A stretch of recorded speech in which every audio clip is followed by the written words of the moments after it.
આજે બધા અમે ભેગા મળી રાજકોટ જેલ ખાતે પ્રવીણભાઈ રામના જન્મદિવસ નિમિત્તે તેમને વાત કરી, રૂબરૂ મળી, એમને શુભેચ્છા પાઠવી, એમના ખબર અંતર, સ્વાસ્થ્ય પૂછવા માટે આવ્યા હતા.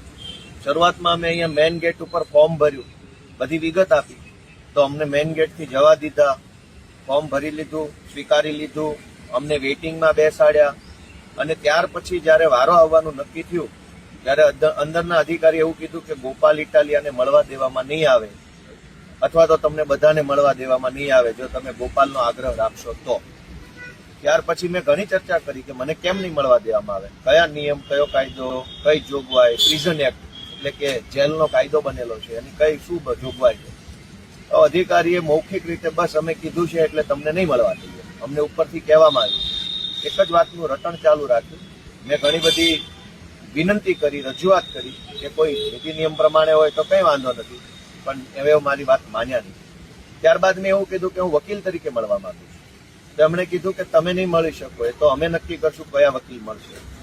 સામાન્ય રીતે નિયમ એવો હોય છે કે કોઈ પણ XYZ વકીલ જેલની અંદર રહેલા કેદીને મળી શકે છે, કારણ કે વકીલ અને કેદીની મુલાકાતનો ઉદ્દેશ્ય લીગલ સલાહ, સૂચન, માર્ગદર્શનનો હોય છે. એવું જરૂરી નથી કે જે વકીલ કેસમાં હોય એ જ વકીલ મળી શકે, કેમ કે સલાહ તો કોઈ પણ વકીલ પાસે જ લઈ શકાય.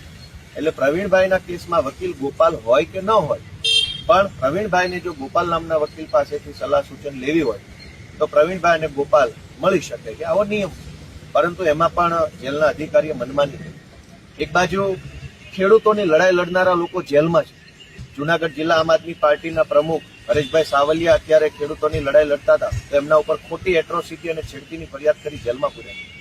પ્રવીણભાઈ રામ અત્યારે જેલમાં છે, રાજુભાઈ કરપડા જેલમાં છે, પણ ગુજરાતને ડ્રગ્સ વેચી અને બરબાદ કરનારા લોકો અત્યારે મહેલમાં છે, મજામાં છે, ખુશ છે. દારૂ વેચનારા, શિક્ષણ વેચનારા, આરોગ્ય વેચનારા, હલકી કક્ષાની દવા વેચનારા, કૌભાંડ કરનારા બધા જ લોકો બિંદાસ ફરે છે, પણ ખેડૂતોની લડાઈ લડનારા લોકો જેલમાં છે. પ્રવીણભાઈ રામ. ઘરની વીજળી સ્વયં બનાવવા આજે સે સોલારનો સંપર્ક કરો.